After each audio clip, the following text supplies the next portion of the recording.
When we discuss collective ownership, we frequently hear that the great thing about it is that everyone will own. The reality is that nobody owns it but those in power. The World Economic Forum proposed a great reset to substantially restructure the global economy in the aftermath of COVID-19. But what are some of the dangers that this philosophy entails? What exactly is the concept of the Great Reset? And what are some of the risks associated with it? This entire initiative, like many of the politically correct concepts we hear tossed about in the media, is couched in kindness. It is presented as something that is being done or suggested for our benefit and the benefit of the larger good. In a word, the proposal from Davos is a collection of highly influential individuals, primarily from the banking, finance, and business sectors. In collaboration with government leaders, they propose that as a result of these covert lockdowns, which have caused significant damage to economies around the world, they now see an opportunity to rebuild economies in a more enlightened manner. And in general, there are issues with the idea of groups of individuals in power dictating the history of humanity. In the best case scenario, we are simply supposed to be free to choose our own lives, our own paths, and what we want from life. In this scenario, what they're proposing is a collectivist ideology that removes personal ownership from the equation. The tiny phrase, which sounds so innocent, is that you will possess nothing and be happy. Now, let's travel back a few hundred years. The founding father and first president of the United States, which was essentially based on the concept of human liberty and freedom for the first time in modern history. There is no such thing as personal human rights without property ownership, George Washington remarked, and he said it for numerous very fascinating and essential reasons. But the premise is sound. If you rely on a higher authority for everything, you are not free, and you put yourself in a hazardous position as an individual. For most of human history, it was the formula for living a kind of political reality. When you consider a simple configuration, such as the serfs of Europe, this is a group of people who owned nothing and only contributed to an overlord who decided what they could and could not have, and they had no rights. The property that you possess truly protects your rights to a large extent. So, while this may appear to be a really intelligent, social communist utopia, there are numerous issues with this once you consider how it might be implemented.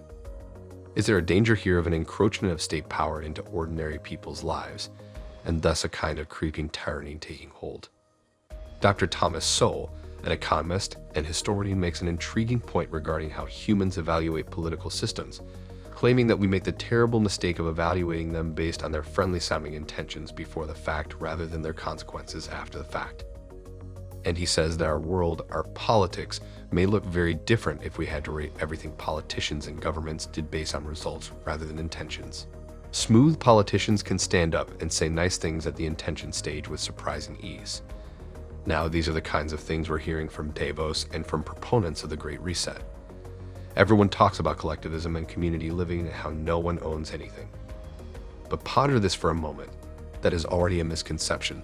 Someone, somewhere needs to own, and in fact, what happens is that ownership is concentrated in the hands of a few multinational corporations working together with the government, rather than a broad-based populace and many different enterprises, families, and individuals. To begin with, such system is, by definition, fascistic. This concept of an all-powerful government and the companies that collaborate with them. It rapidly leads to cronyism and the types of corruption that we see in South Africa, where we are so keen on talking about business and government working. Doesn't that sound like a fantastic idea? What happens is that the people who own the rules that are in effect, right and wrong, and have a financial incentive to be corrupt, collaborate with the people who have the money and have an incentive to corrupt them. To begin with, it's a terrible recipe. However, when we discuss collective ownership, we are frequently informed that the best part about it is that everyone will possess it.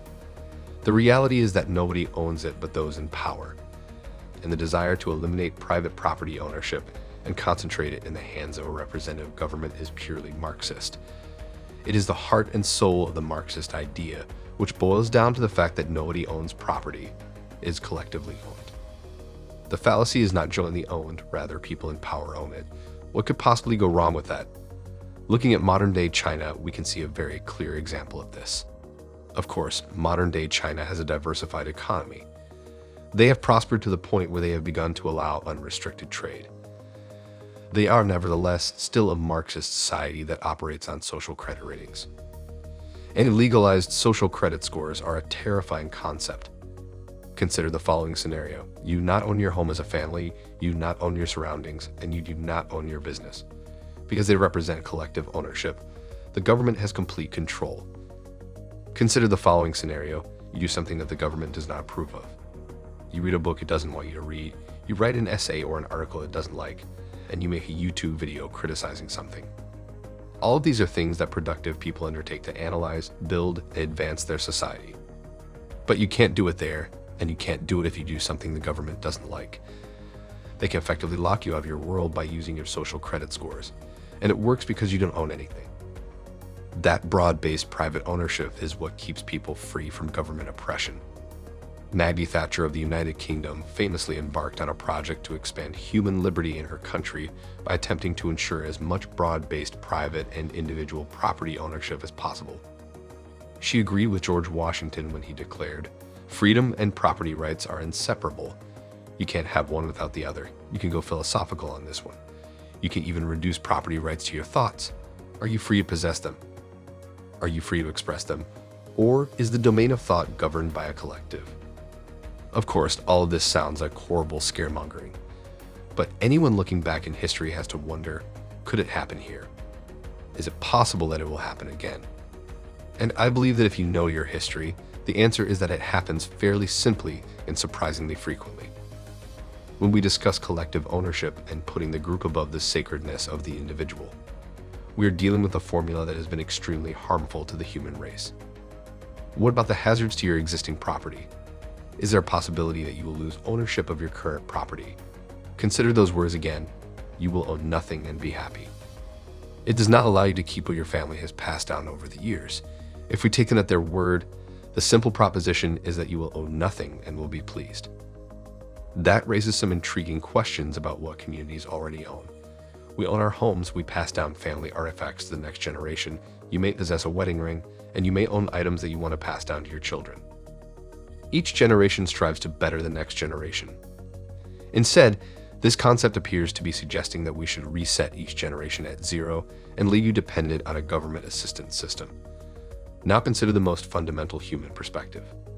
The most important thing we can do is raise our children to be better than us. When looking at human statistics, groups of people living on welfare stand out. You will discover that you have disproportionate rates of marital and family breakdown, alcohol and drug abuse, and interpersonal violence. People who are self-sufficient, self-sustaining, employed, or own their own businesses have very different statistics. So one of the things I believe people aren't thinking about yet is living in a paradigm in which nobody owns anything. We all become a bunch of individuals living under the welfare state, which appears to me to be a pretty good approach to harm human health and psychology. We don't appear to thrive under such circumstances. I readily admit that we must assist the needy and struggling among us. That is a Judeo-Christian tenet. It has long been ingrained in Western classical thinking. However, a welfare state in which you do nothing but rely on the government appears to rot human beings. It is critical that we question the dominant narratives arising from global institutions, such as the World Economic Forum, and ask ourselves, who are these narratives serving exactly? That's all for now, guys. If you want to learn more about this type of content, consider subscribing to my channel. I'll see you at the next one.